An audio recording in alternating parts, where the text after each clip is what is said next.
जी, मेरा नाम महेश कुमार तलरेजा है और मेरी कंपनी का नाम तलरेजा इंटरनेशनल है, जो राइस और दूसरी कमोडिटी हैं उसकी एक्सपोर्ट में हम इन्वॉल्व है।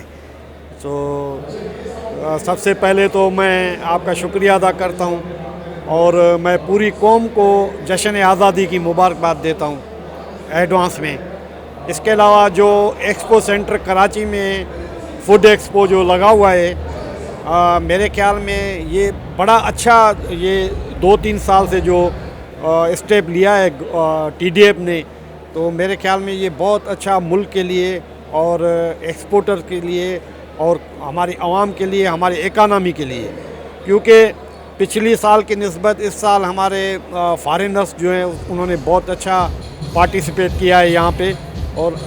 काफ़ी लोग यहाँ पे आए हैं और यही इन्वायरमेंट हमें चाहिए मुल्क की इकानमी को बढ़ाने के लिए। तो हम दुआगो हैं ये 3 दिन हमारे बहुत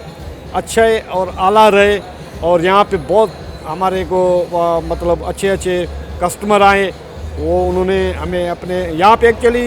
ये होता है कार्ड एक्सचेंज का, तो हमारे कार्ड एक्सचेंज हुए हैं और लोकली भी बहुत सारे लोगों ने यहाँ पे पार्टिसिपेट किया है। तो हम उम्मीद करते हैं और टीडीएफ को सराहते हैं कि आइंदा भी वो ऐसे इक़दाम करेंगे और हमारे मुल्क की इकानमी में अपना किरदार अदा करेंगे। तो थैंक यू जी।